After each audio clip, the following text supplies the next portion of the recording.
Olá, pessoal! Nessa aula nós vamos dar continuidade ao assunto de antiparkinsonianos. Assim, nós teremos como objetivo compreender a ação dos fármacos antiparkinsonianos, seus usos clínicos e as reações adversas. De acordo com o que nós discutimos na aula anterior, a doença de Parkinson é causada pela morte de neurônios nigroestriatais dopaminérgicos, que são neurônios que liberam dopamina no corpo estriado. Então, aqui nós teríamos uma sinapse ocorrendo no corpo estriado, mas que, pela morte dos neurônios dopaminérgicos nigroestriatais, não está liberando dopamina de forma adequada. É claro que essa morte neural vai ocorrendo gradativamente, de forma que os primeiros sintomas do parkinsonismo são sugeridos como sintomas que ocorrem após ocorrer uma perda entre 60% a 80% dos neurônios dopaminérgicos.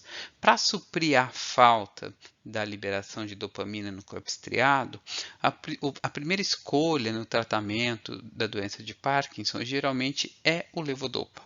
Como já foi abordado antes, o levodopa é um precursor para a formação da dopamina.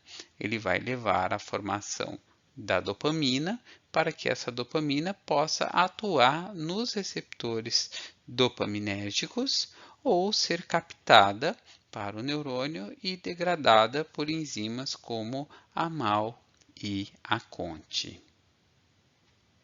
Então, levodopa é um precursor para a formação da dopamina. É uma substância que é bem absorvida pelo trato intestinal, então por via oral. É um fármaco que tem uma vida plasmática entre 1 a 3 horas, tem um pico de concentração plasmática bem rápido, e esse pico pode ser um pouco atrasado se ele for ingerido com alimentos, tá? E é um fármaco que precisa ser absorvido pelo trato gastrointestinal e captado pelo sistema nervoso central para produzir os seus efeitos. Então, o levodopa na corrente sanguínea na periferia, para chegar até o sistema nervoso central, conta com a presença de transportadores na barreira hematoencefálica que permita que ele acesse o sistema nervoso central, e no sistema nervoso central esse levodopa vai ser transformado em dopamina pela dopa descarboxilase, né? E essa dopamina vai poder ativar os receptores dopaminérgicos lá no corpo estriado. Acontece que o levodopa também pode ser transformado em dopamina na periferia pela dopa descarboxilase. Isso significa que essa dopamina na periferia vai acabar contribuindo para efeitos indesejados, como náuseas, vômitos e outros efeitos, né? Na prática, em torno de 3% do levodopa que é administrado ultrapassa a barreira hematoencefálica. Para resolver essa questão da conversão de levodopa em dopamina na periferia, foram pensados fármacos que são inibidores da dopa descarboxilase. Esses fármacos vão produzir inibição dessa enzima na periferia, como é o exemplo do carbidopa. E ao inibir a dopa descarboxilase na periferia, esses fármacos vão diminuir a formação de dopamina na periferia, reduzindo os efeitos indesejados. Nesse sentido, mais levodopa vai estar disponível para ultrapassar a barreira hematoencefálica e ser convertido em dopamina para produzir os seus efeitos terapêuticos. Na prática, estima-se que com o uso do carbidopa, em torno de 10% do levodopa administrado pode ultrapassar a barreira hematoencefálica. Então, não só o carbidopa, mas também a benserazida são inibidores da dopa descarboxilase, que atuam apenas na periferia. Eles não atravessam a barreira hematoencefálica, aumentando assim a concentração de levodopa no sistema nervoso central. Esses fármacos só são utilizados em associação com o levodopa. Dessa forma, comparativamente, a administração de levodopa em relação à levodopa associada a carbidopa, geralmente o levodopa sozinho é administrado em doses maiores e está associado a mais reações adversas ou reações adversas mais intensas. E na associação com carbidopa, esse panorama seria melhorado. Um exemplo de associação são 25 mg de carbidopa com 100 mg de levodopa, para serem administrados 3 ou mais vezes ao dia, a depender da condição do paciente. Normalmente, no início da doença, o tratamento com levodopa associado ao carbidopa ou não leva a uma reversão quase que completa dos sintomas do paciente. Porém, após um determinado tempo de tratamento, que varia de um paciente para outro, mas geralmente de 3 a 5 anos, os efeitos desse tratamento são diminuídos, principalmente porque o processo de neurodegeneração continua. Então, continua a redução de neurônios íntegros, a morte neuronal, pois o tratamento com levodopa não interfere na progressão da doença, apenas trata os sintomas. Com isso, faz-se necessário aumentar a dose ou a frequência de administração do levodopa, mesmo associado ao carbidopa. Só que esse aumento pode não resolver, fazendo com que o paciente apresente flutuações entre as doses de levodopa. Ou seja, o paciente está com os tremores, ele toma o levodopa, a dose de levodopa permite o controle dos tremores, mas antes da próxima dose de levodopa, esses tremores voltam. Então, esses tremores têm uma correlação com os picos de levodopa na corrente sanguínea. Na medida em que ocorre redução da quantidade de levodopa, a gente tem essas flutuações entre as doses, que são conhecidas como fenômeno on-off, ou liga e desliga. Para resolver essa situação, existem disponíveis no mercado preparações de liberação sustentada de levodopa. Entretanto, essas preparações não necessariamente são eficazes para todos os pacientes. Então, são necessárias outras alternativas terapêuticas que vão ser discutidas ainda nessa aula. Vale a pena ressaltar as reações adversas que são causadas pelo tratamento com levodopa, associado ao não carbidopa. Essas reações adversas podem ser divididas em reações adversas periféricas e centrais. As reações periféricas incluem principalmente náuseas e vômitos. Essas náuseas e vômitos podem ser tão intensas que pode se fazer necessário, em algumas situações, a associação com a domperidona, que é um fármaco que tem ação antagonista dopaminérgica. Então, a domperidona pode diminuir este efeito. É interessante que essa resposta do vômito, da êmese, ela é induzida por regiões como a zona do gatilho do quimiorreceptor. E a domperidona normalmente não atravessa a barreira hematoencefálica, mas na zona do gatilho do quimiorreceptor, a barreira hematoencefálica é semipermeável, permitindo a ação da domperidona, mais especificamente nessa região, sem permitir que a domperidona atrapalhe as ações do levodopa lá no corpo estriado. Além das náuseas e vômitos, outros efeitos comuns do tratamento com levodopa incluem anorexia, sonolência, hipotensão postural, insônia e agitação, além de midríase, alterações de componentes sanguíneos, que aqui coletivamente são chamadas de discrasias sanguíneas, e salina e urina com coloração marrons, porque a dopamina é a precursora para a formação de melanina. Além dos efeitos periféricos, nós temos reações adversas centrais com o uso do levodopa. Por exemplo, alucinações ou confusão mental que se assemelham bastante a sintomas positivos do paciente que tem esquizofrenia, ou até depressão, que pode ser arguído que se assemelham a sintomas negativos da esquizofrenia, tá? Ocorrem nos pacientes em tratamento com levodopa. Isso reflete esse paradigma entre pacientes psicóticos e pacientes parkinsonianos que já foi discutido na aula de antipsicóticos. Em que, na medida em que a gente trata os pacientes com levodopa, a gente aumenta a concentração de dopamina não só na via nigrostriatal, mas também nas vias mesolímbica e mesocortical, que são as vias que estão implicadas na esquizofrenia. O excesso de dopamina nessas vias causaria os sintomas psicóticos nos pacientes. Então, o paciente em tratamento com levodopa pode ter sintomas semelhantes ao do paciente que tem esquizofrenia, ou seja, sintomas psicóticos.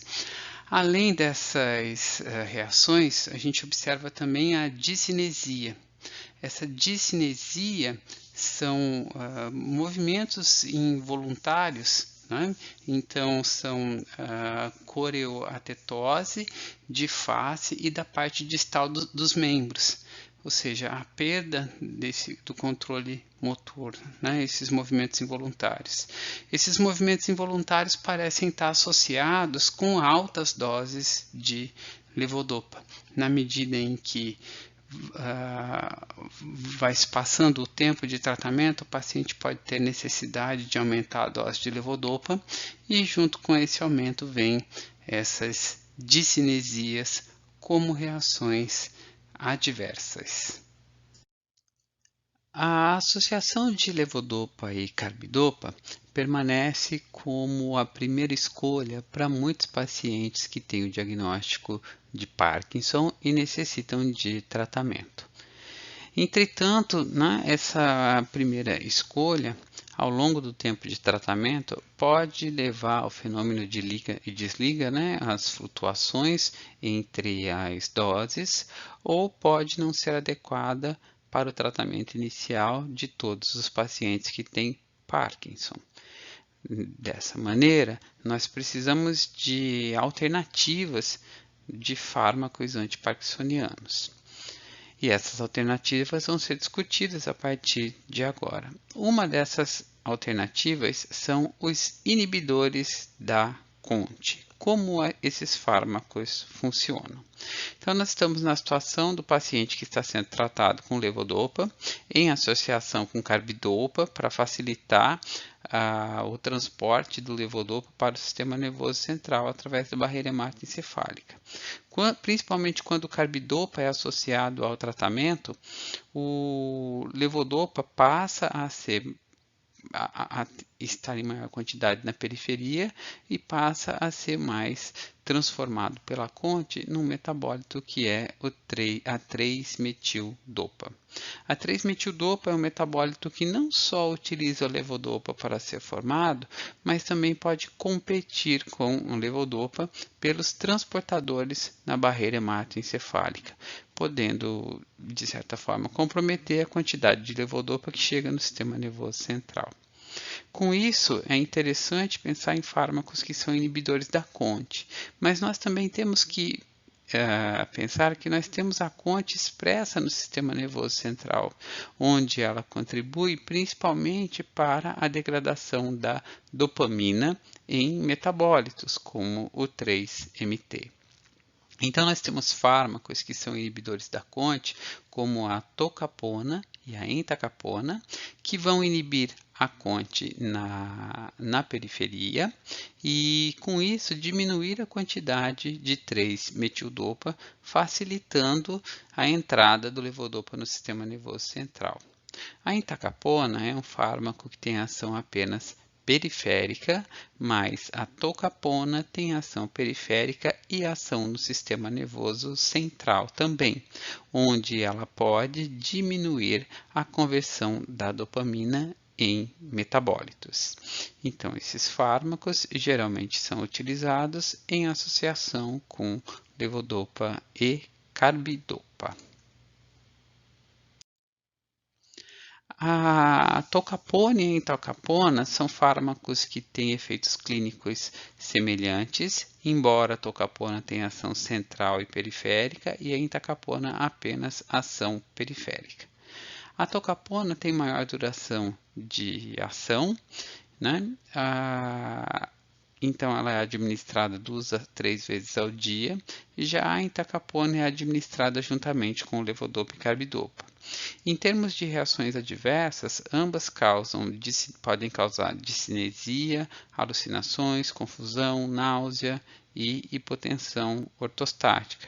Porém, a tolcapona pode causar necrose hepática grave, e isso limita um pouco o seu uso na prática clínica.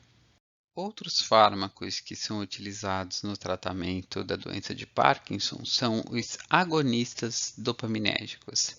A ideia aqui é, naquele paciente que a gente não pode mais utilizar o levodopa, por exemplo, por conta das flutuações, né, para que o levodopa fosse transformado em dopamina, neste paciente, nós podemos utilizar um agonista dopaminérgico, porque o agonista dopaminérgico vai ativar os receptores dopaminérgicos, levando ao benefício clínico semelhante ao do levodopa e tendo a vantagem de ter maior duração do que o levodopa, uma vez que não é alvo de degradação pela MAO e pela CONT. Nós temos fármacos como a bromocriptina e a pergolida, que são fármacos mais antigos, conhecidos como derivados do esporão do centeio. Tá? E temos fármacos como o pramipexol, o ropirinol e a rotigotina, que são fármacos mais novos e mais seletivos. Todos esses fármacos são agonistas dos receptores D2 dopaminérgicos.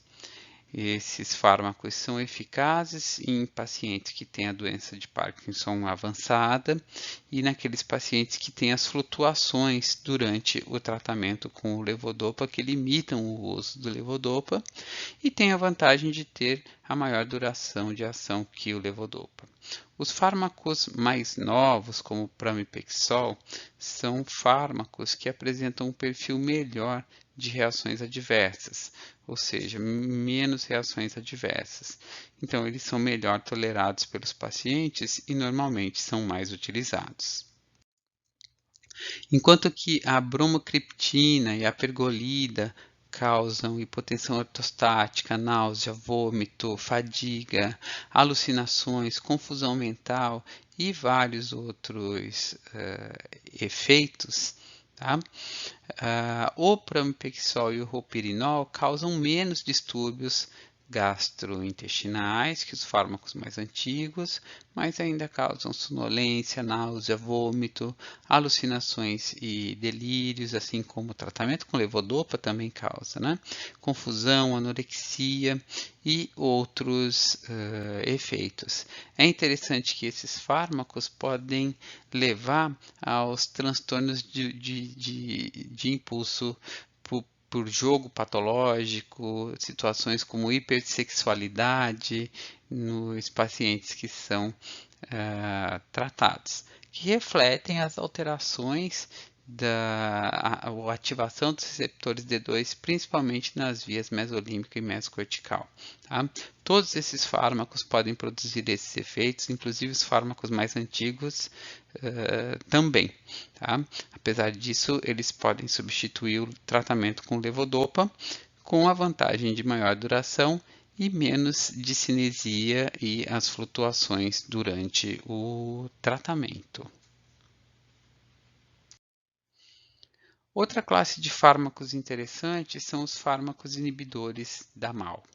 A monoaminoxidase é uma enzima que está presente no nosso organismo em duas isoformas, a MAO-A e a MAO-B, só que a MAO-B é a isoforma predominante no corpo estriado.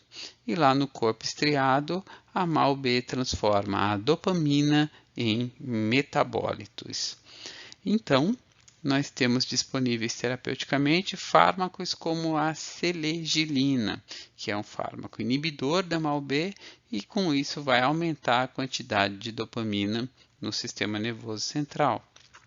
A selegilina, né, inibe a MAO-B de forma irreversível, tá? Ela é mais seletiva para a MAO-B e não afetando mais, então, o metabolismo da dopamina. Ela não inibe o metabolismo periférico das outras aminas. Tá? Os inibidores da MAO, né, a selegilina, geralmente é administrada na dose de 10 mg por dia, tá? Ou até doses menores, que podem, inclusive, serem associadas ao levodopa. Tá? Se esses fármacos forem administrados em doses muito maiores, pode ocorrer perda da seletividade e eles passarem a inibir também a MAO-A. Um outro fármaco da mesma classe é a rasagilina, que tem efeitos semelhantes ao da selegilina.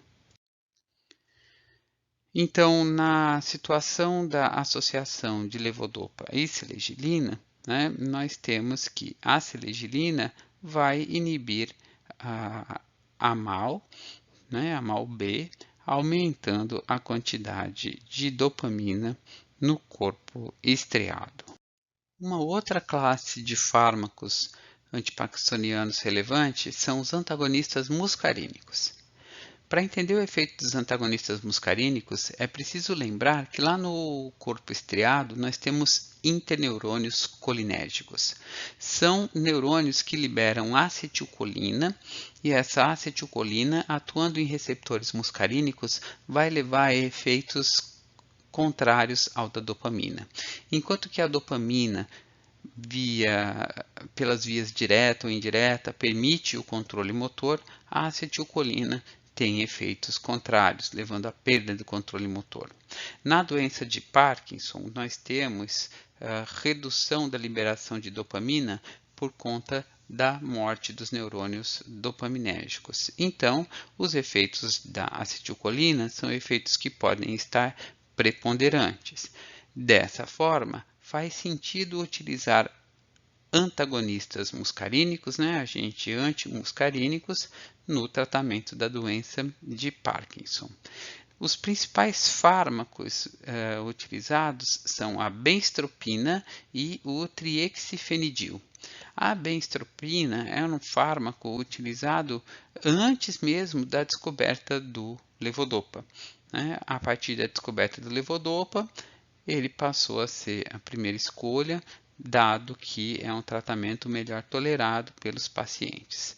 Mas tanto a benztropina quanto o triexifenidil são fármacos que podem ser utilizados pelos pacientes que têm Parkinson. Esses fármacos causam reações adversas, que são reações clássicas resultantes da inibição colinérgica. A constipação intestinal, a retenção urinária, visão embaçada, sedação e confusão mental. Mas são fármacos que podem ser utilizados como substitutos ao tratamento com levodopa, quando o tratamento com levodopa não é mais suficiente para o controle adequado dos sintomas do paciente. Ou ainda, os antagonistas muscarínicos podem ser utilizados como terapia inicial, muito embora o levodopa continue sendo a primeira escolha. Nós também temos um fármaco que é chamado de amantadina. A amantadina é um fármaco originalmente conhecido por ser um agente antiviral, né? Ela é utilizada no tratamento da influenza A, mas foi descoberto que tinha ações antiparkinsonianas.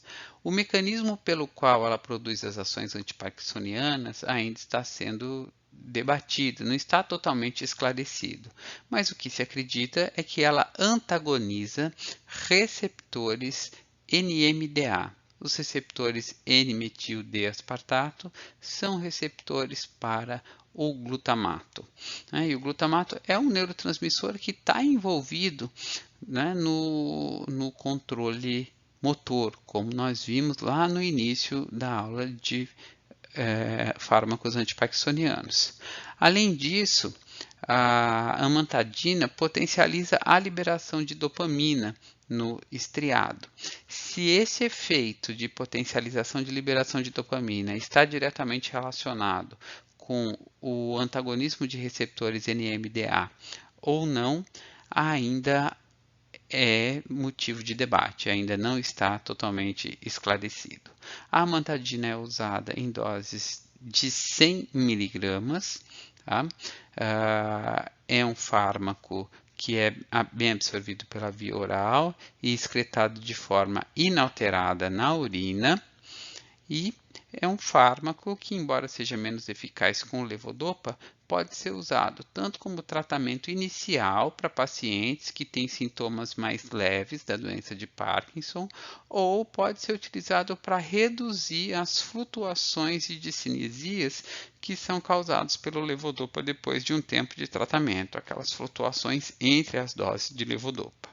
Durante seu uso clínico, nós temos algumas reações adversas, descrito tontura, letargia, boca seca, constipação, insônia, náuseas e vômitos, episódios depressivos, alucinações, anorexia, agitação e inquietação. São as reações mais comumente observadas com o tratamento com a amantadina. Bem, gente, nessa aula nós falamos de vários fármacos antiparkinsonianos. Falamos do levodopa em associação com o carbidopa, em associação inclusive com inibidores da CONT ou com inibidores da MAO-B. Falamos sobre os agonistas dopaminérgicos que podem substituir o uso do levodopa. Falamos ainda sobre antagonistas muscarínicos e a amantadina. Todos esses fármacos estão disponíveis para tratar o Parkinson, mas eles têm em comum o fato de se tratarem apenas sintomas da doença de Parkinson.